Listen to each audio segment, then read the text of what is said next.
Thank you, Presiding Officer. I want to start by warmly congratulating my former Public Petitions Committee colleague Angus MacDonald in securing tonight's debate. I support the objective of Mr MacDonald's motion and was pleased to have signed up to it, I think, just before Christmas, and hope in a small way help contribute to securing the debate tonight. Mr MacDonald, as you may guess, hails from the Western Isles, where ferries are not just a mode of travel, but are really a way of life. And when I met the leader of the council last month in Stornoway, we spent the majority of our discussion talking about the future of ferry services in Scotland, from the important strategic level to the mundane but very important subject of ensuring the times are changed to ensure that newspapers arrive in Stornoway before lunchtime, which I'm sure Mr MacDonald will sign up to as well. I also have an interest in ferry services, Presiding Officer. In the last Parliament, I was part of the previous Transport Committee, which carried out a major inquiry into ferry services. I underlined the development of new services in particular, and we held, just by the by, many consultations, including in Shetland and indeed in Dunoon. And for members who haven't read it, I would certainly endorse that report. But I do agree with Mr MacDonald that re-establishing direct links between Scotland and Norway would help support our economy in Scotland further. And many ports, for example, around Scotland, which I'm particularly interested in, have seen an increasing in employment and increasing investment in trade from international shipping operations.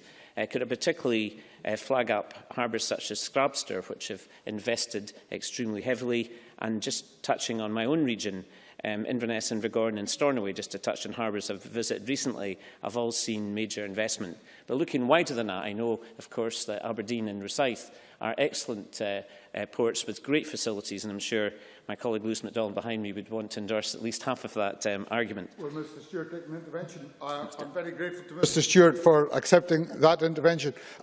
Will he indeed confirm that the plans for expansion of the harbour at Aberdeen create many possibilities for improved traffic across the North Sea to a number of potential destinations? I'm very happy to agree that, and I'm sure the Minister has heard his strong endorsement extremely well. So obviously then a direct link will bring in further investment through increased tourism, which is important, and also for freight transport. And on the Infrastructure Committee, I think if I read the agenda correctly, I think that committee, which I will join tomorrow, are actually looking at doing an inquiry into freight in the future. Could I recommend to Mr MacDonald, if he's not already read it, the book Who Pays the Ferryman by Roy Pedersen, an ex-Highland councillor, who I suspect is perhaps nearer his political perspective than my own, but nevertheless has great expertise in the area of ferries. Incidentally, he claims to be the inventor of road equivalent tariff. Now, I do accept that's perhaps not the same as penicillin, radio or radar. Nevertheless, road equivalent tariff is something to be looked at, and I would endorse his expertise, which developed from his time as a young man working for HIDB. Reading the book, Presiding Officer, and applying the principles very quickly in the few minutes I've got left, there's a couple of things I would really endorse that perhaps Mr MacDonald would touch on. We've got to look at the frequency of the service. I think we've got to look, if it's a vehicle ferry, which I believe is essential, at looking at practical issues like the shortest feasible route.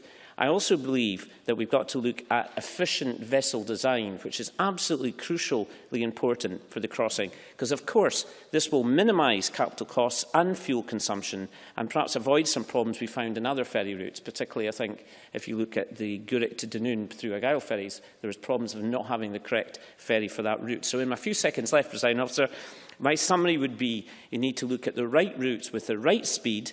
And one best example I would give you is the P&O Express catamaran service, which actually does 40 knots, the fastest in Scotland. We need to look at the right port facility and avoid the problems, for example, in Dunoon, where we've not been able to use the link span properly, with the right frequency of services. So finally, I believe that this is a very positive idea whose time has come, and I wish Mr MacDonald very well in his future campaign in this area.